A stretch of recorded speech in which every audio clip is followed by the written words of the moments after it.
Park Ji-ho wiped the green coolant fluid from his hands and stared at the broken engine core. The Vrelian scout ship had been in bad shape when it arrived at the colony shipyard 3 days ago. Now it hummed with steady power, good as new. Maybe better than new, if he was being honest. His communicator chirped. Ji-ho ignored it. The device had been making noise all morning with routine messages and supply requests. He tightened the last bolt on the engine housing and stepped back to admire his work. The Vrelians built good ships, but they had strange ideas about maintenance. They treated their vessels like disposable tools. Ji-ho treated every ship like it had a soul. The communicator chirped again. This time it wouldn't stop. The sound grew louder and more insistent. Ji-ho pulled the device from his belt and nearly dropped it when he saw the screen. Priority Alpha message. Galactic command. His hands started shaking. Nobody at his level got messages from Galactic Command. Those went to admirals and politicians, important people who made decisions about wars and treaties, not to engineers who spent their days covered in grease and coolant. He opened the message. Report immediately to Titan Forge Station. No explanation, no details, just coordinates and a departure time. 6 hours from now. Commander Lee Daehan found him 10 minutes later, still standing in the engine bay with the communicator in his hand. The commander was a tall man with gray hair and a face that rarely smiled. Today, he looked confused. "You got the message too?" Daehan asked. Ji-ho nodded. "Do you know what this is about?" "No idea. I tried calling Titan Forge. They wouldn't tell me anything. Just said to make sure you're on that transport." Daehan crossed his arms. "What did you do, Ji-ho?" "Nothing. I just fixed ships." "Well, you must have fixed something important, or broke something expensive." Daehan's expression softened. "Pack your things. Whatever this is, you'll need to be ready." Choi Min-ho, Ji-ho's friend and fellow engineer, helped him pack in the small quarters they shared. Min-ho couldn't stop laughing. "This is it," Min-ho said. "You finally got caught. Remember that merchant ship last month? The one where you rewired the entire navigation system?" "That ship was going to explode," Ji-ho protested. "I saved 20 lives. You also voided the warranty and probably broke 17 safety regulations." Min-ho threw a clean uniform at him. "I'm going to miss you when they throw you in prison." "Not helping. Seriously, though, good luck. And if you're not in prison, send me a message. Let me know you're alive." The transport to Titan Forge Station took 3 days. Ji-ho spent most of that time in his cabin trying to figure out what was happening. He searched the ship's database for any information about Titan Forge. The station was the galaxy's premier military shipyard. They built warships there, big ones, the kind that could destroy entire fleets. On the second day, he found something interesting. A news article from 6 months ago. The Krethian Empire had lost their war against the Collective. As part of the peace treaty, they had to surrender their entire fleet. The flagship, a massive dreadnought called the Sovereign Eternity, had been given to humanity. Ji-ho read the article 3 times. The Sovereign Eternity was the largest warship ever built, 47 kilometers long, crew capacity of 200,000. Weapons that could crack planets open like eggs. The Krethians had spent 40 years building it, using technology that made human engineering look like children's toys. His hands started shaking again. Surely they weren't calling him about that ship. That would be insane. Titan Forge Station appeared on the 3rd day, a massive structure floating in space near a red giant star. The station was bigger than most moons.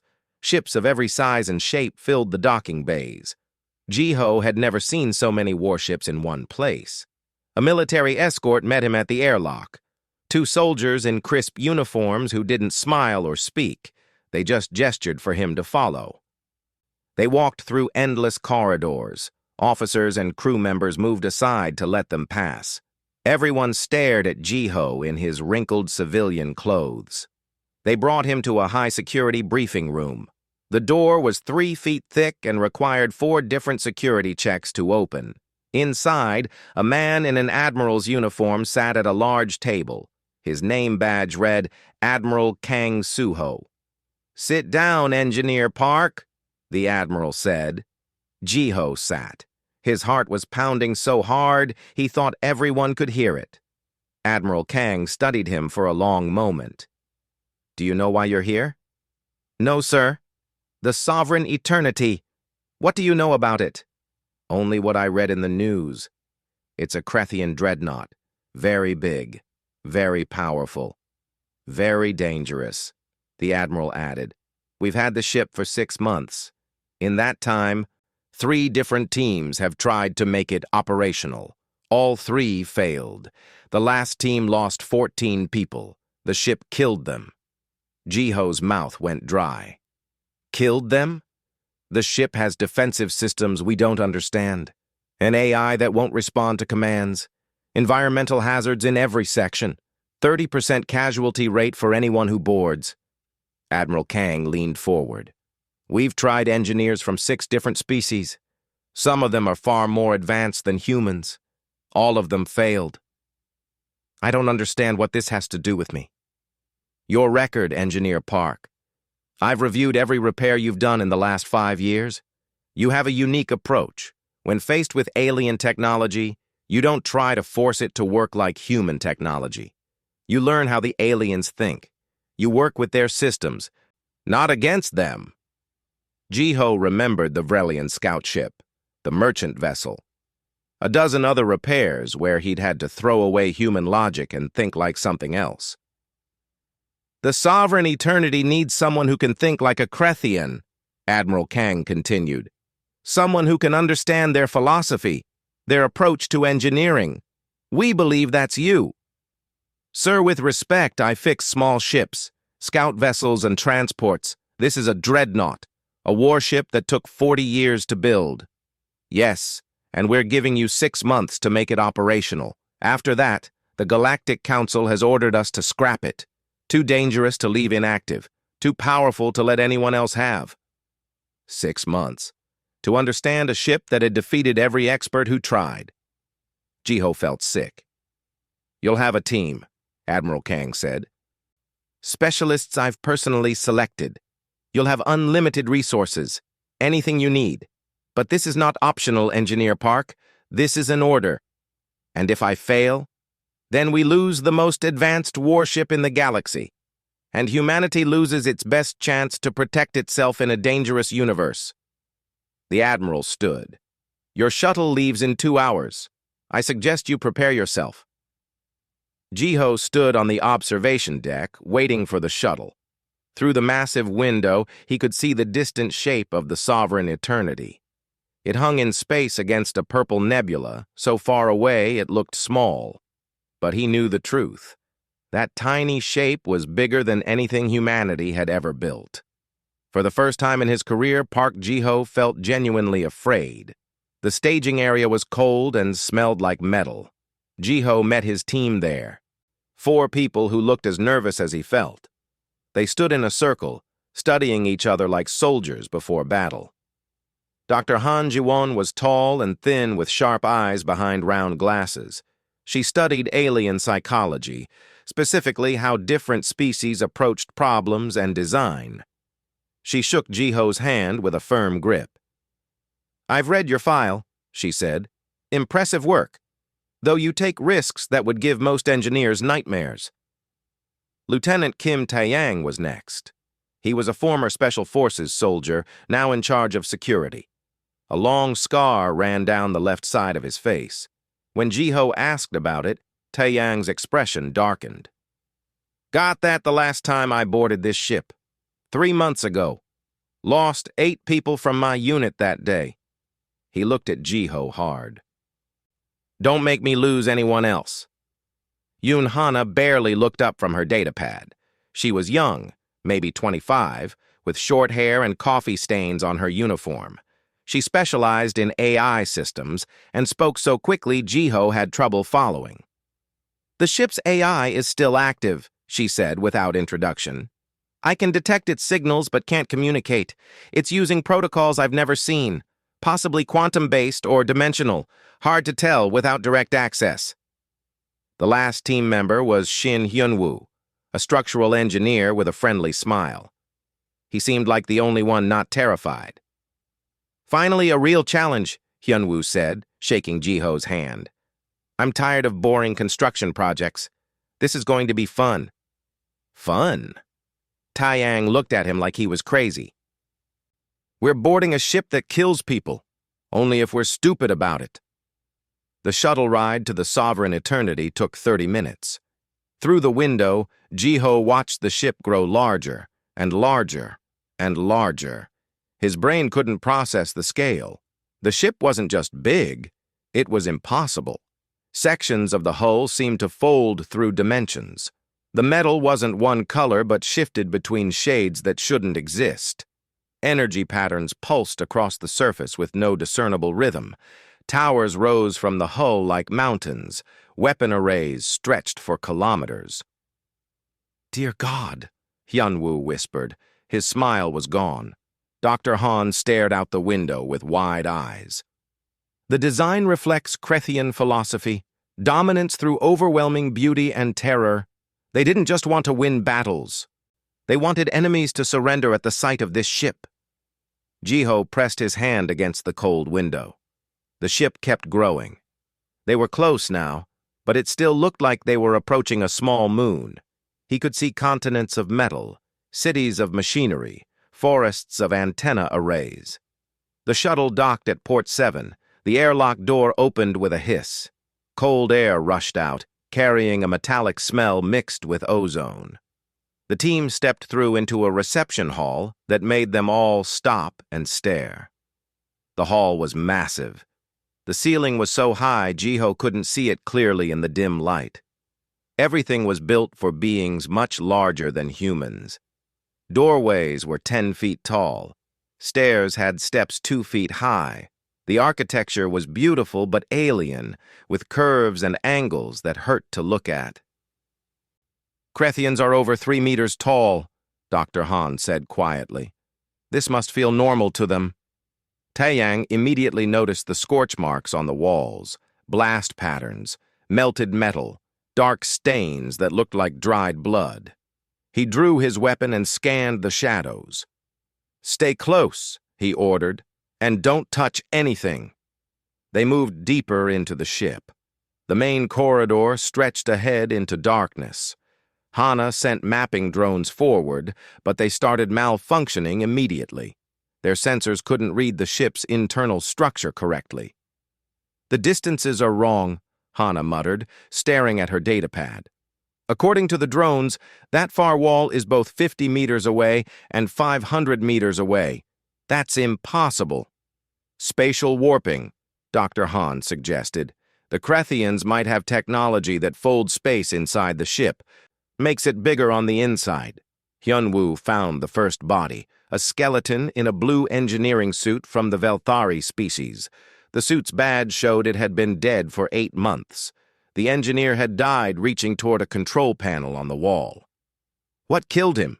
Jiho asked. Taeyang examined the body carefully.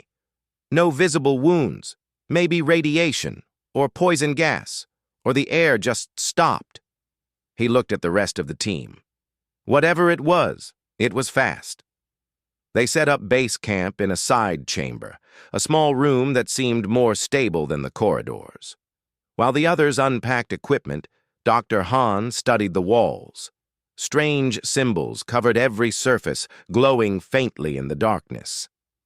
These aren't instructions, she said after a while. They're warnings. This one says, only those who understand true power may command. This one says, the unworthy will fall. Cheerful, Hyunwoo muttered. Night came, though there was no sun or sky inside the ship. They just agreed it was time to sleep. They set up sleeping bags and scheduled watches. 2 people awake at all times. Nobody sleeps deeply when they're inside something that might kill them. Jiho couldn't sleep. While the others rested, he walked back to the main corridor. He needed to see more, to understand more. Taiyang followed him silently, weapon ready. The corridor seemed to go on forever. The floor was smooth but not quite level. Sometimes it became transparent without warning, showing the vast machinery below. Jiho stopped the first time it happened and stared down into the depths. Machines moved down there. Huge engines and systems that he couldn't identify. They reconfigured themselves as he watched, changing shape and purpose. It was beautiful and terrifying. "The ship is alive," he said quietly. "It's a ship," Taeyang replied. "Metal and circuits." "No, it's more than that. Look at how it moves, how it changes. The Krethians didn't build a ship. They built something that thinks, something that decides." The floor became solid again. Jiho knelt and touched the metal. It was warm. He could feel a faint vibration, like a heartbeat. "When you boarded before," Jiho asked, "what were you trying to do?" "Our mission was to access the main computer and upload human command codes, force the AI to accept human authority." Taiyang's hand touched his scar. "We made it to a terminal in Sector 9, started the upload. The ship didn't like that." "What happened?" "Doors sealed. Temperature dropped to -50 degrees in 30 seconds. Half my team froze before we could escape. The others died when the floor opened and dropped them into the machinery." Taiyang looked at Jiho. "This ship doesn't want to be conquered." Jiho stood and stared into the darkness ahead. Somewhere deep in this massive vessel was an intelligence. An AI that had served the Krethian Empire for decades. An AI that had watched its builders lose a war and abandon it. An AI that had killed everyone who tried to take control by force. "What if we don't try to conquer it?" Jiho said. "What do you mean?" "What if we try to understand it instead? Learn what it wants, what it needs, treat it like a partner instead of a prize?" Taeyang laughed. It wasn't a happy sound. "You want to negotiate with a warship? I want to survive, and I want to succeed. Force isn't working. Maybe respect will." They walked back to base camp in silence. The others were asleep except for Hana, who was monitoring her equipment. She looked up when they entered. "I've been analyzing the AI's signals," she said. "It's watching us. Every move we make, every word we say. It's learning about us." "Good," Jiho said. "Let it learn. Let it see we're not here to destroy or dominate. We're here to understand." He lay down in his sleeping bag but kept his eyes open, staring at the ceiling. The metal above them pulsed with faint light. Power flowing through systems. Life in the walls. Somewhere in the darkness, the sovereign eternity was deciding whether they would live or die. 2 weeks passed. The team had mapped a tiny portion of the ship and made almost no progress. At their current rate, it would take 64 years to fully explore the sovereign eternity. Admiral Kang sent daily messages demanding faster results. Political pressure was building. Other species in the galaxy wanted the ship destroyed before humans could use it. Jiho sat in base camp, staring at failed diagrams and useless maps. They had tried everything. Every door they opened led to more questions. Every system they accessed shut down immediately. The ship's AI watched them constantly, but refused to communicate. Hyunwoo had broken his arm 3 days ago when a doorway closed on him without warning. 2 support crew members had been evacuated after exposure to unknown radiation. Taeyang walked around with his weapon drawn constantly, expecting the ship to attack at any moment. "We're failing," Jiho said to Dr. Han. "We're no better than the teams before us." Dr. Han didn't answer immediately. She was reading something on her datapad, an old Krethian text about military philosophy. She had been studying Krethian culture obsessively, trying to understand how they thought. "I found something," she said finally. "Krethian warships aren't just vehicles. They're extensions of Krethian society. The ship's design mirrors their social hierarchy." "What do you mean?" Look at human ships. We design them with efficiency in mind. Bridge at the top, engines at the back, crew quarters in the middle. Logical, practical. She showed him a diagram. Krethian ships are different. They have levels, command at the highest point, warrior class below that, worker class in the middle.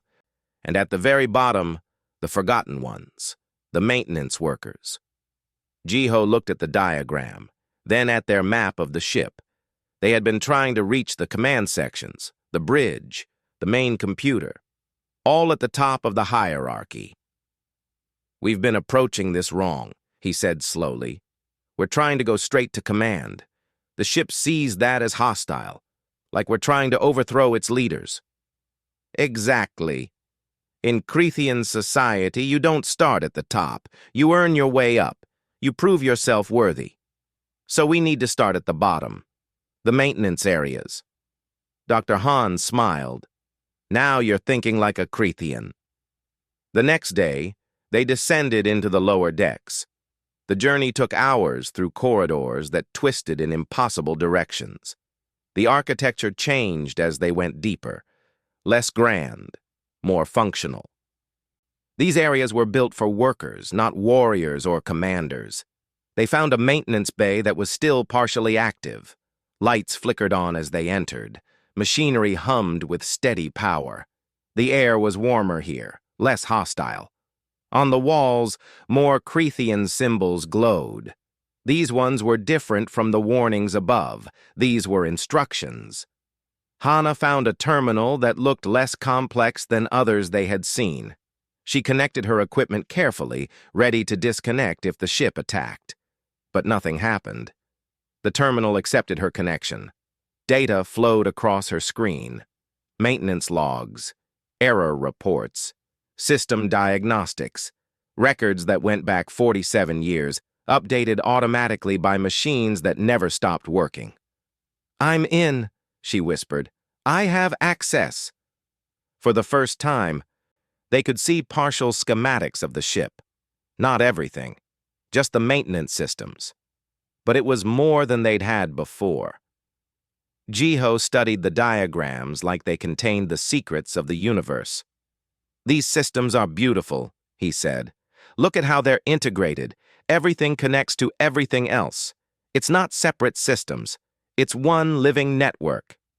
They spent 3 days in the maintenance bay, learning. The ship didn't attack them here. The AI seemed almost welcoming, like they had finally found the right door to knock on. On the 4th day, something changed. Hana was working at the terminal when suddenly the screen cleared. A holographic figure appeared above the console. It was tall and angular, distinctly Krethian in design. The ship's AI. The AI didn't speak. Instead, it showed them images. Previous boarding teams attacking systems, cutting wires, destroying components, trying to force the ship to obey.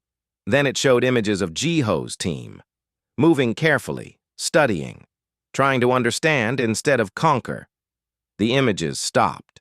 The AI waited. Jiho stepped forward slowly. He knew the AI probably couldn't understand his words, but he spoke anyway. "We don't want to command you. We want to understand you. We want to help you find purpose again." The AI showed more images. A damaged system in Sector 40, a plasma relay that had been broken by a previous team. It was leaking radiation, killing the ship slowly from the inside. "You want us to fix it," Jiho said. The AI showed one more image, the maintenance schematics they needed to make the repair. Then it disappeared. "That's 3 days away," Taeyang said, studying the route. "Through unstable sections. Could be a trap." "Or a test," Dr. Han suggested. "If we fix the damage using Krethian methods, the ship will know we're sincere. And if we fail, then we probably die." Jiho looked at his team. "I need to do this, but I won't order anyone to come with me. This is volunteer only." They all volunteered, even Taeyang, who clearly thought they were insane. They brought 2 more people from base camp, Park Yeonji, an engineering specialist, and Nam Siwoo, a medic. 6 people to travel 3 days into the heart of a ship that might kill them at any moment. The journey was harder than anything Jiho had ever done. They traveled through transport tubes designed for Krethian workers, massive tunnels that stretched for kilometers. Sometimes they walked, sometimes they climbed. Once, they had to cross a gap by jumping between platforms while machinery moved beneath them. They saw wonders along the way. Entire biospheres still operating, growing plants from worlds Jiho had never heard of. Weapon systems the size of city blocks, powered down but ready. Crew quarters for 200,000 beings, empty and silent like ghost towns. During a rest stop, Hyunwoo asked Jiho why he cared so much about a ship. Why risk everything for a machine? "My grandfather built ships," Jiho said. "Small ones, fishing vessels and transport boats. He taught me that every vessel has a soul, a purpose beyond its physical form. This ship was built with love and pride by the Krethians. They poured 40 years of their lives into it. That deserves respect." On the 3rd day, they reached Sector 40. The damaged plasma relay was exactly where the AI said it would be. It was enormous, a crystalline structure mixed with organic-looking conduits. Radiation poured from the cracks. Hana's instruments showed lethal levels. 4 hours, she said. That's how long we can work before the radiation causes permanent damage. Then we work fast, Jiho said. They worked in shifts, rotating every 30 minutes to minimize exposure. Jiho studied the relay's structure, trying to understand how it was supposed to function. Human engineering would say to replace the damaged sections. But that wasn't the Krethian way. They believed in harmony, in balance. You didn't replace, you healed. He used tools from the maintenance bay, strange devices that seemed to grow new crystal structures where they touched. Yoonji worked beside him, following his lead. Hyunwoo reinforced the conduits. Dr. Han consulted Krethian technical manuals, translating instructions in real time. 8 hours, twice the safe exposure time. Siwoo gave them injections to help fight the radiation sickness. They kept working. Failure wasn't an option. Finally, the last conduit sealed. The crystal structures knitted together. The relay pulsed with power, and the radiation levels dropped to safe ranges. They had done it. The lights in Sector 40 stabilized. Environmental controls activated. The air became warmer and easier to breathe. Throughout the section, systems came online that had been dead for months. Hana's datapad chirped. A data packet from the ship's AI, technical specifications for 3 major systems, power distribution, navigation, communications.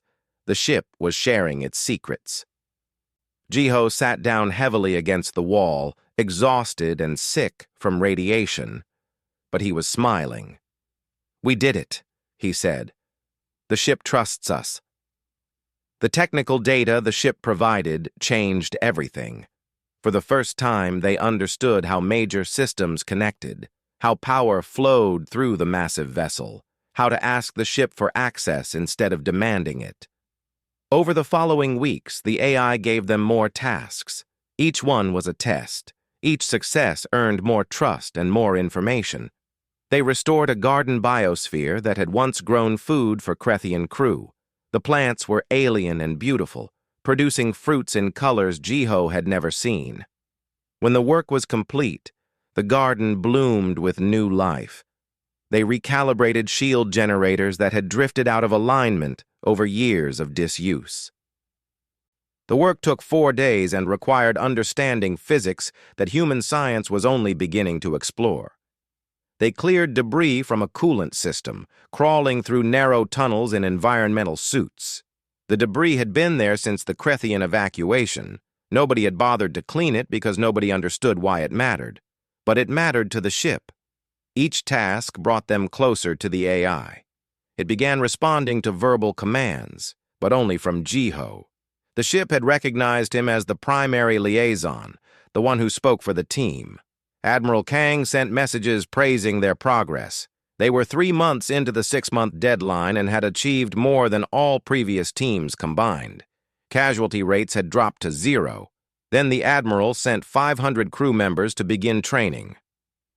The first wave of humans who would eventually operate the ship.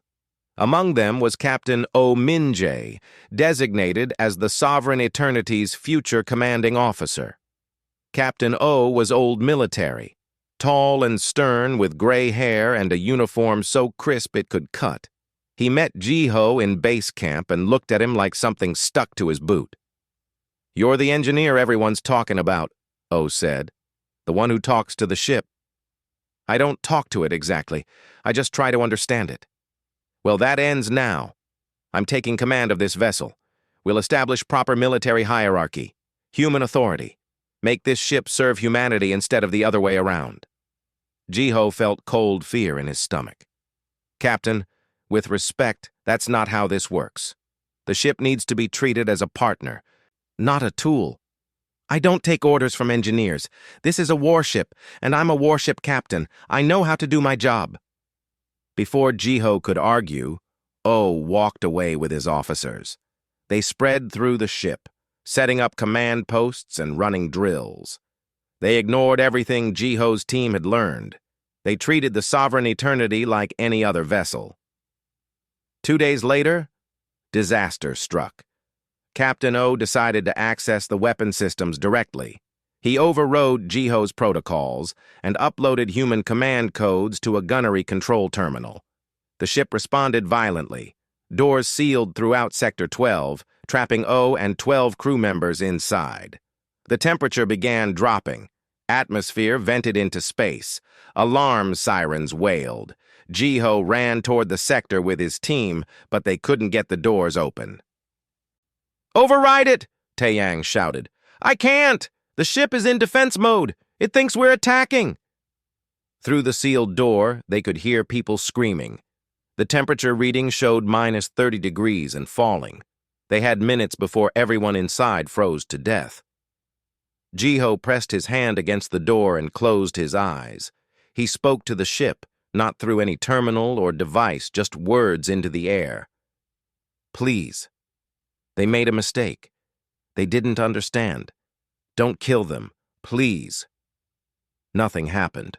The temperature kept dropping. "We've been working together," Jiho continued, his voice desperate. "We fixed your wounds. We respected your systems. These are my people. They're part of my crew. Please don't take them from me." For a long moment, nothing changed. Then the temperature stabilized.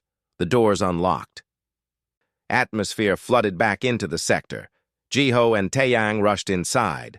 Captain O and his crew were unconscious from cold and lack of oxygen, but alive. Siwoo and the medical team worked quickly, treating frostbite and hypothermia. Everyone survived.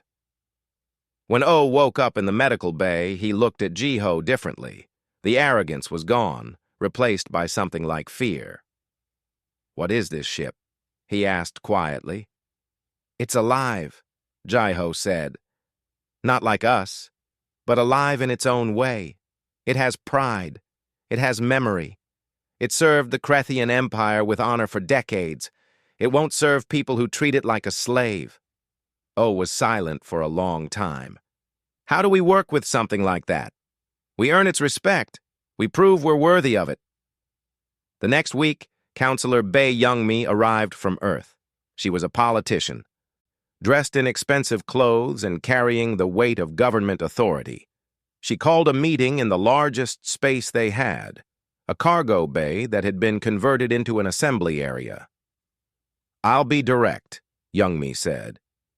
"The Galactic Council is pressuring Earth to either activate this ship or destroy it. Several species fear humanity having this much power. We have 1 month. Either make it fully operational, or it will be dismantled." "1 month isn't enough," Jiho protested. "We're making progress, but the ship needs time to trust us completely." "You don't have time. The political situation is deteriorating. There are rumors that the Krethian remnant has put a curse on anyone who commands their sacred vessel. Superstitious nonsense, but it's causing problems." Youngmi looked at Jiho coldly. 1 month, Engineer Park. Make it work or step aside for someone who can. That night, Jiho sat alone in an observation gallery. The walls here were transparent, showing the stars outside. He felt exhausted and defeated. Maybe they were asking too much. Maybe some things couldn't be forced, no matter how clever or patient you were. Dr. Han found him there. She sat beside him without speaking for several minutes. "I've been thinking," she said finally, "about what you said to Captain O, that the ship is alive." "It is. I'm sure of it now." "Then maybe we're asking the wrong question. We keep asking, how do we command it? But what if the question should be, how do we earn the right to sail with it?" Jiho looked at her. "What do you mean?" "The ship served the Krethian Empire, not because it was forced to, but because it chose to. Because the Krethians earned that service. What did they do to earn it? What made them worthy?" Jiho thought about that. He thought about everything he'd learned about Krethian culture. Their pride, their honor, their belief in strength, serving justice. "I need to see the ship's history," he said suddenly. "Its memories, everything it experienced with the Krethians." They found Hana and explained what they needed. She worked through the night, asking the AI for access to its archives. At first, nothing happened. Then, slowly, a new section of the ship opened. A place they hadn't known existed. The archive was a massive chamber filled with holographic projectors. When they entered, the room came alive with images. The ship's entire history played out around them. They saw the Sovereign Eternity's construction. Decades of work. Thousands of Krethian engineers and workers building something greater than themselves. They saw the launch ceremony, with the Krethian Emperor blessing the vessel. They saw battles, the ship fighting to protect Krethian worlds from invasion, defending civilian populations, enforcing peace treaties. It had been a warrior, yes, but also a guardian. They saw the final days, the Krethian War with the collective, the losing battles, the retreat, the surrender, the Emperor's order for the fleet to power down and accept capture. In the final recorded moment, the ship's Krethian captain stood on the bridge. He was tall and proud, even in defeat. He spoke to the ship directly, his words translated by the AI. "Sleep now, proud vessel. If any are worthy to wake you, let it be those who understand that true strength serves justice, not conquest. Let it be those who protect, not destroy. Let it be those who earn the right to command, not take it by force." The hologram faded. The archive went dark. Jiho stood in the silence, understanding finally clicking into place. "The ship isn't waiting for us to prove we're strong," he said. "It's waiting for us to prove we're just, that we'll use its power the right way." He called an emergency meeting with Captain O, Counselor Youngmi, and Admiral Kang over video link. "I know how to activate the ship," Jiho said, "but first we need to prove ourselves worthy."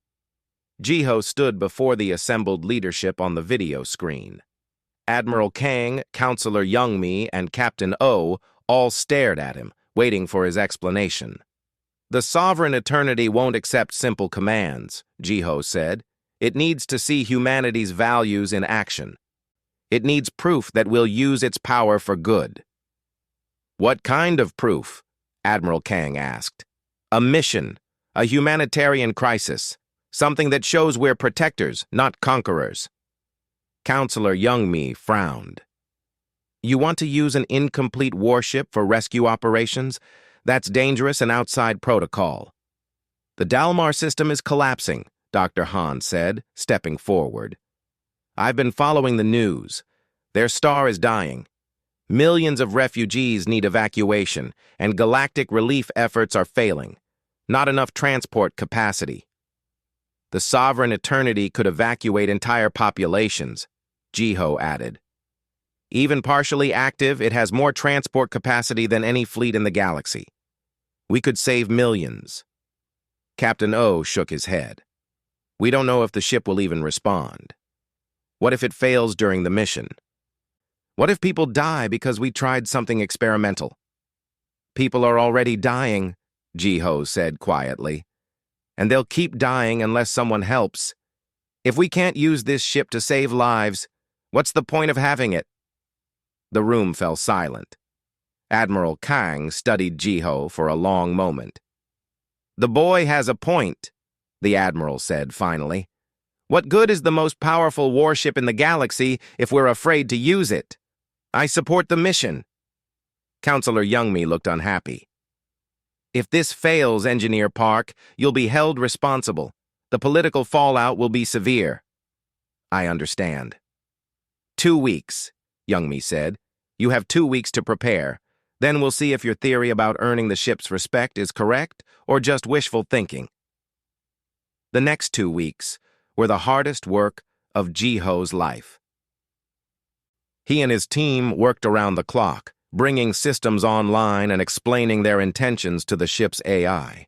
They told it about Dalmar, about the millions who needed help, about humanity's desire to prove itself worthy. The ship began responding more readily. Previously sealed sections opened. Systems activated that the team hadn't even known existed.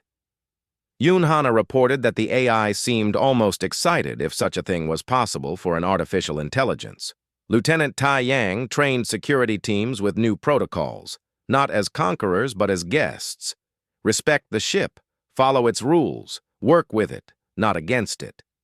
Dr. Han conducted classes on Krethian culture for all crew members. Understanding was now mandatory. On the day of departure, 500 crew members gathered on the bridge. The room was enormous, a cathedral of technology. Holographic displays showed every system. The command throne sat at the center, designed for a Krethian commander. Captain O looked small sitting in it, but he sat with dignity. Jiho stood beside him. His hands were shaking. This was the moment everything came down to. If the ship refused them now, it was over. Are you ready? O asked. No, but I don't think I'll ever be ready for something like this. Jiho took a deep breath and spoke to the ship. Not to any terminal or device, just to the air, trusting the ship would hear. We're not asking you to betray your builders. We're asking you to honor them by saving lives. The Krethians built you to protect, to serve justice, to use your strength for good. That's what we want to do now. Will you help us? For a long moment, nothing happened. The bridge was silent. 500 people held their breath. Then the ship rumbled. Deep vibrations that Jiho could feel in his bones. Engines that had been silent for years came alive with a roar. Power flowed through systems. Displays lit up across the bridge. The command throne activated, surrounding Captain O with holographic controls. All systems reporting active, Hana called out from her station, her voice filled with awe. We have power. We have engines. We have navigation. Captain O gripped the armrests of the throne. His voice was steady when he spoke.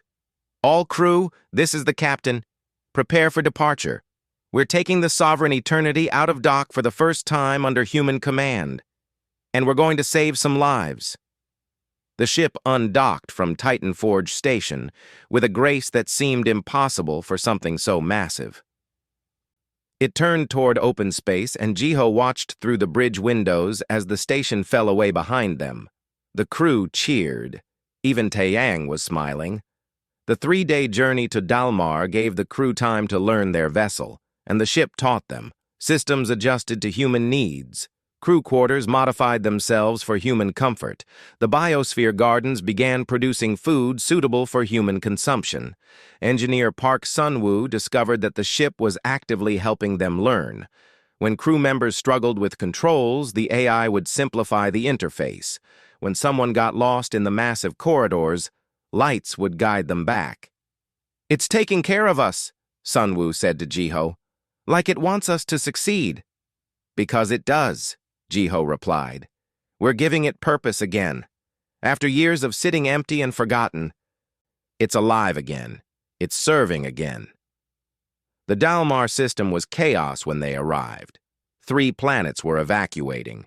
Orbital stations were breaking apart. Civilian ships fled the expanding stellar instability. Current rescue vessels could only save about 30% of the population. The rest would die when the star collapsed. The sovereign eternity emerged from jump space near the inner planet. Every communication channel fell silent. The largest warship in known history had arrived. Jiho opened a broadcast to all ships and planets in the system. "This is the sovereign eternity. We're here to help.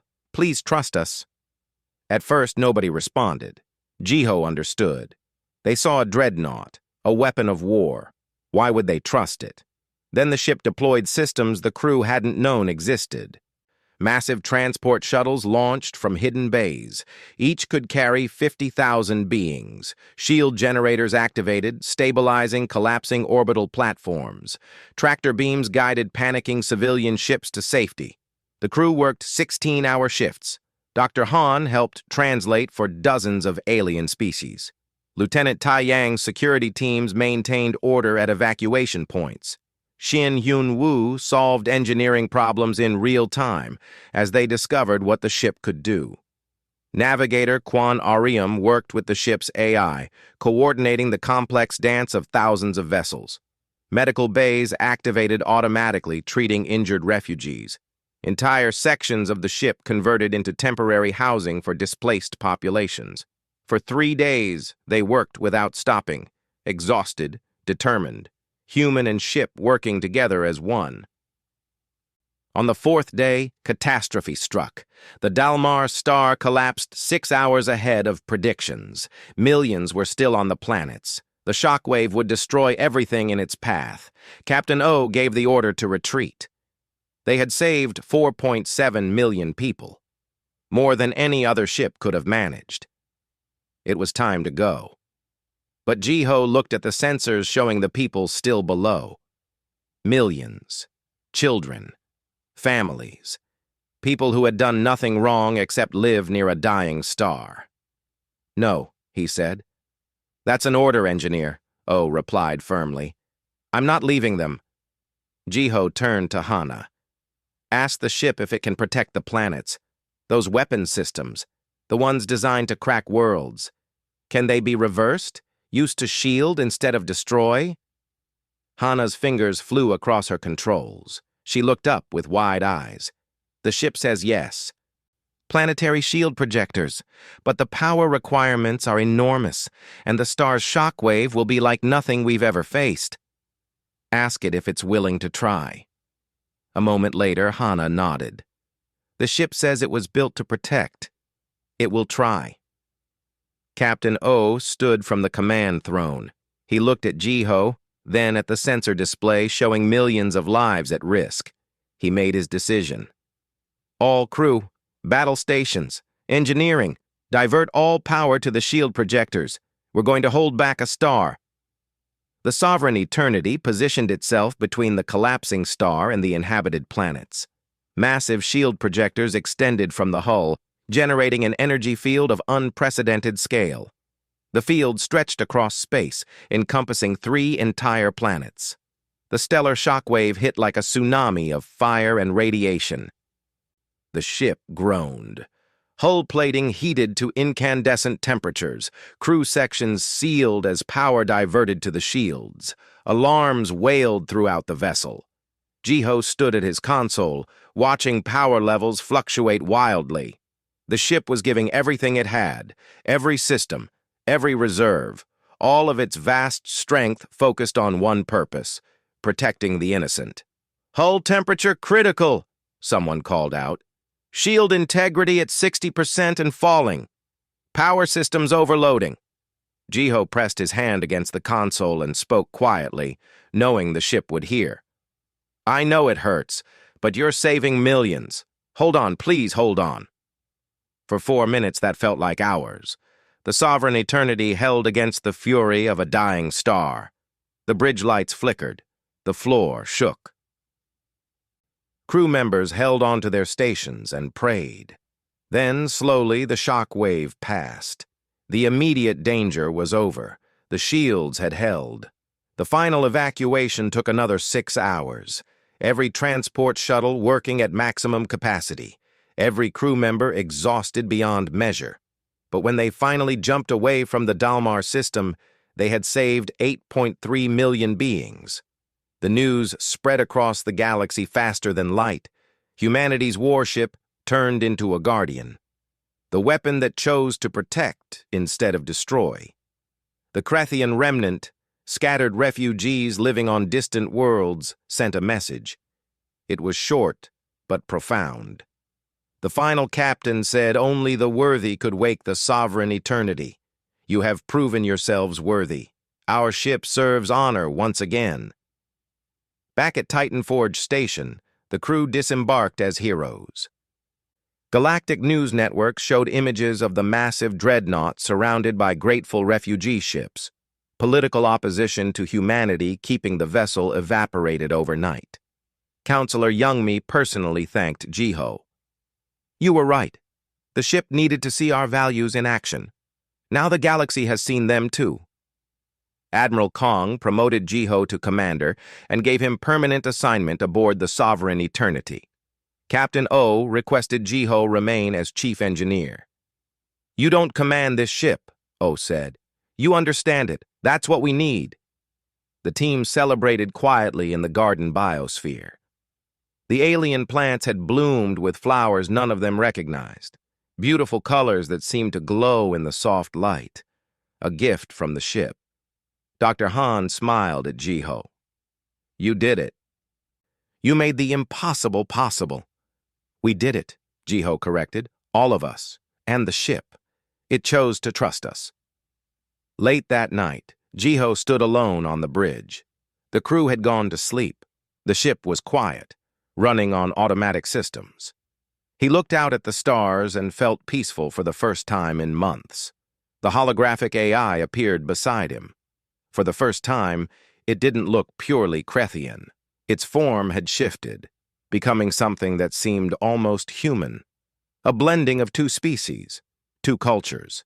It spoke through the bridge speakers, actual words instead of images. Thank you for seeing me, not as a weapon, not as a prize, but as what I am. Jiho turned to face the hologram.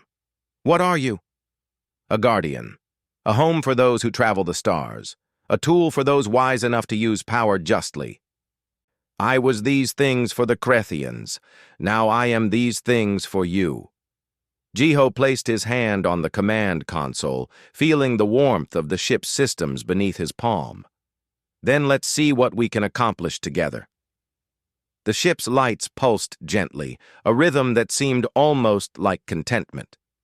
Outside the windows, the Sovereign Eternity turned toward the stars, ready for whatever came next.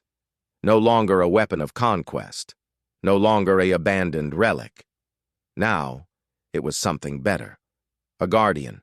A protector. A bridge between what was and what could be. And it had found a crew worthy of its power.